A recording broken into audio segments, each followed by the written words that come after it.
Actually, it's the show is about interaction between a common man and a god. I'm playing Lord Krishna, and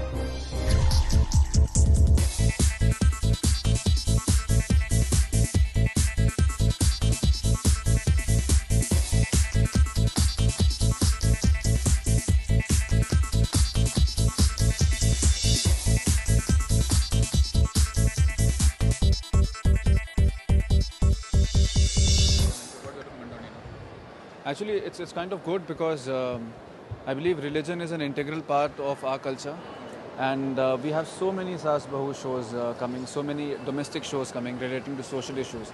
People never questions that, and if there are some more shows coming on religion, people ask why so many. But I feel it's really good because religion is an integral part of our culture, and it should be made. And I'm happy I'm a part of this culture. What kind of role you are playing in that show, and what is the concept of the show as such? See, actually, it's the show is about interaction between a common man and a god. I'm playing Lord Krishna, and a contemporary Lord Krishna. So when he comes to Earth, how he dresses up, and how he talks to the common man, and what's his relationship with the common man? Because the common man has a lot of questions to ask God. That when God will come, I'll at least ask this one question.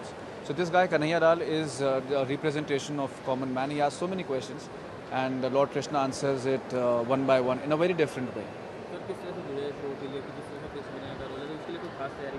हाँ जी बिल्कुल, because Krishna Kanhaiya Krishna भगवान एक ऐसे character हैं जो human, जो इंसान से काफ़ी मिलते जुलते उनमें प्रवृत्तियाँ हैं। जैसे कि कृष्ण भगवान शरारती भी थे जो अन्य भगवान नहीं थे, वो रोमांटिक भी थे जो अन्य भगवान नहीं थे, वो फिलोसफिकल भी थे, उन्होंने गीता भी लिखी थी। तो वो बहुत सारे शेड्स हैं कृष्ण भगवान में। उसके लिए मैंने कृष्ण भगवान की किताब है श्री कृष्णा करके, जो इस्कॉन में मिलती, मैंने वो पूरी किताब पढ़ी। भगवत गीता के कुछ अंश पढ़े। मैं इस्कॉन टेम्पल कई बार गया कृष्ण भगवान की फीलिंग लेने के लिए कि क्या एग्जैक्टली है वहाँ पे। जब आप जाओ इस्कॉन टेम्पल, बहुत सारे पिक्चर्स हैं उनके बचपन से लेके उन्होंने आगे तक क्या किया, तो उस सब बारे में है। तो वो सब मैंने पढ़ा, मैंने कुछ देखा नहीं, मैंने सिर्फ पढ़ा। और मेरे डायरेक्टर बहुत अच्छे हैं, अश्विनी सर, उन्होंने काफ़ी कुछ बताया कि वो कैसे विजुलाइज़ करें, उन्होंने कैसे लिखा है। तो उन सब की मदद से मैंने कैरेक्टर को बनाया। So when you play a religious role, is that true that you have to be more disciplined and image conscious as well? Of course, because I believe when you play a religious figure, especially when you play a god, you cannot err. आप गलती नहीं कर सकते हो, क्योंकि आप एक ऐसा कैरेक्टर करो जिसको लोग पूछते हैं, तो गलती की गुंजाइश उसमें ज़रा सी भी नहीं होती है जी। And talking about the last question, Sub TV is a brand name in itself. Many shows like Chidiyakar and all are TRP shows. So what do you have to say, that show featuring on Sub TV as such? I think that's a brilliant platform, and Sub TV not only offers shows which are comedy, it also offers shows which has a message, and our show is one of them. It'll actually make you laugh, but it'll also give you a message. So I believe that's the perfect blend of a show, and Sub TV will offer that. Thank God, sir. Thank you very much. Sir क्या कहना चाहेंगे, आज world talent Krishna का अनावरण किया, क्या कैसा? देखिए सर, हमें तो बहुत खुशी हो रही है, क्योंकि हम चाहते थे कि हमारा, चूँकि ये शो चैनल पर आ रहा है कृष्ण कन्हैया, तो हम श्री कृष्ण को किस तरह से एक नई तरह से उनकी स्तुति कर सकें।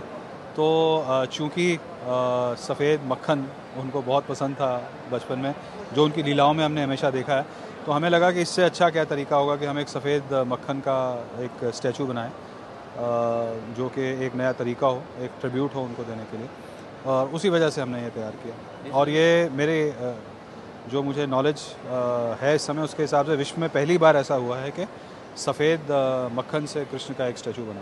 जिस तरह से सब टीवी में जाना जाता है, कॉमेडी के लिए शो जाना जाता है, तो क्या इस शो में भी कुछ ऐसा कॉमेडी दिखाई देगा? जी बिल्कुल, अगर आपने श्री कृष्ण के किरदार को फॉलो किया हो तो आप जानते ही हैं कि वे बहुत शरारती भी हैं, समझदार भी हैं, पावरफुल भी हैं, हर तरह के गुण उनमें विद्यमान हैं, इसलिए उनको 16 कला संपूर्ण कहा गया है।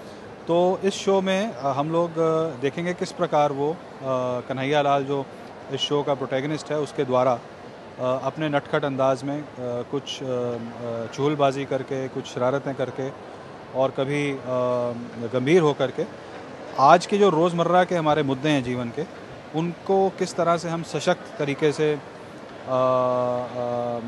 सॉल्व करके जीवन में खुश होकर आगे बढ़ें, इससे जुड़े कई संदेश वो हमको देंगे।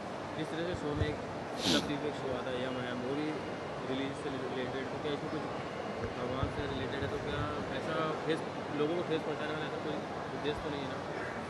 सर, लोगों को खुश करने वाले संदेश है, ठेस पहुँचाने वाला क्यों हुआ? क्योंकि हम तो ये बोल रहे हैं कि देखिए, जो एक दो इस तरह के शोज़ या फिल्में हुई हैं जहाँ शो के जो हीरो हैं उन्होंने भगवान को नकारा है। हमारे शो में तो भगवान हीरो का सहारा है। इनफैक्ट पहले एपिसोड के एंड में ही हीरो जो है वो उनको विराट रूप में देख लेता है और वो कहता है प्रभु अब आप मेरा मार्गदर्शन कीजिए। तो इसलिए लोगों के जो विश्वास है उसको सुदृढ़ करेगा, ठेस नहीं पहुंचाएगा। कब से आ रहा है, क्या टाइमिंग उसकी? 29 जून से रात को 10:30 बजे, मंडे से Friday. Thank you. Thank you.